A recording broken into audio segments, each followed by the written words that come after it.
అందరికీ నమస్కారాలు. వేదిక మీద ఉన్నటువంటి ముఖ్యమంత్రి గారు సీఎం రేవంత్ రెడ్డి గారికి, సోదరులు గౌరవ బట్టి విక్రమార్క గారు డిప్యూటీ సీఎం గారికి, అదేవిధంగా సురేఖ గారికి మరియు మంత్రులందరికీ కూడా, వేదిక మీద ఉన్నటువంటి మంత్రులు, అదేవిధంగా కార్పొరేషన్ చైర్మన్స్, అదేవిధంగా ఎంఐఎం నుంచి వచ్చినటువంటి అక్బరుద్దీన్ గారికి, ఇతర పెద్దలందరికీ, ఎమ్మెల్యేస్కు, పత్రికా మీడియా సోదరులకు అందరికీ హృదయపూర్వక నమస్కారాలు. తెలంగాణ ఏర్పాటులో కీలక పాత్ర పోషించిందే యువత. అలాంటి యువతను దృష్టిలో పెట్టుకొని మరి ఈరోజు సీఎం రేవంత్ రెడ్డి గారి ఆధ్వర్యంలో డిప్యూటీ సీఎం గారు అందరూ ఆలోచించి ఇందిరమ్మ పాలనలో యువతకు అన్యాయం జరగొద్దనే ఉద్దేశంతో ఒక దిక్కు ప్రభుత్వ ఉద్యోగాలు కల్పించడం, మరొక వైపు మరి చిన్నపాటి ఉపాధి ఏర్పాటు చేసుకోవడం కోసం కూడా ఇలా రాజీవ్ యువ వికాసం ఏర్పాటు చేయడానికి కూడా ఒక మంచి కార్యక్రమం, చాలా సంతోషకరమైనటువంటి కార్యక్రమం. ఎంతోమంది ఉద్యోగాలు లేక, ఉపాధి లేక అలమటిస్తున్నటువంటి యువతకు ఇది చాలా మంచి మార్గాన్ని ఇచ్చిన వాళ్ళం అవుతాం.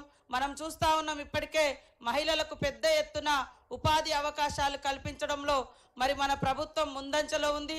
అలాంటి మహిళలతో పాటు గ్రామీణ యువత కూడా మరి ఉద్యోగాలు లేక, ఉపాధి లేక దిక్కుదోసినటువంటి పరిస్థితులలో రకరకాల మరి బ్యాడ్ హ్యాబిట్స్ కూడా అంటే ఒక వ్యసనానికి కూడా లోన్ అవుతున్నటువంటి ఈ పరిస్థితులలో వాళ్ళ కాళ్ళ మీద వాళ్ళు నిలబడడం కోసం ఈరోజు ఈ యొక్క మరి రాజీవ్ యువ వికాసం చాలా ఉపయోగపడుతుందని తెలియజేస్తూ, దీన్ని ఖచ్చితంగా గ్రౌండ్ లెవెల్ వరకు తీసుకెళ్ళి ప్రతి ఒక్క యువకుడు ఆత్మవిశ్వాసంతో, ప్రతి ఒక్క యువతి తమ కాళ్ళ మీద తాము నిలబడి ఈ సమాజ అభివృద్ధిలో భాగస్వాములు కావాలి.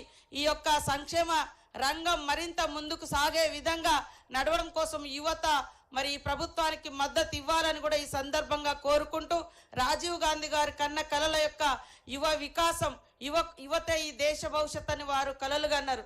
కానీ గత 10 సంవత్సరాల క్రితం చూస్తే ప్రతి చోట గల్లీలోకి మరి డ్రగ్స్ కానీ, రకరకాల కబ్స్ ఇవి వచ్చినాయి తప్ప ఉద్యోగ ఉపాధి రాలేదు.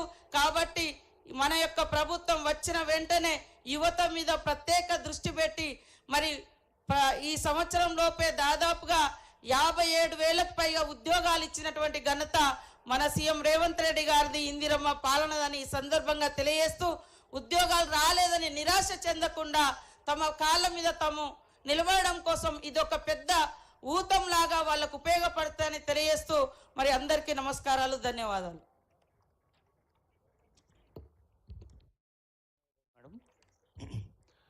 ఇందిరా మహిళా శక్తి బహుశా తెలంగాణ రాష్ట్ర మహిళా శక్తి దేశానికే ఒక ఉదాహరణగా నిలుస్తున్న వేళ రాజీవ్ యువ వికాసంలో కూడా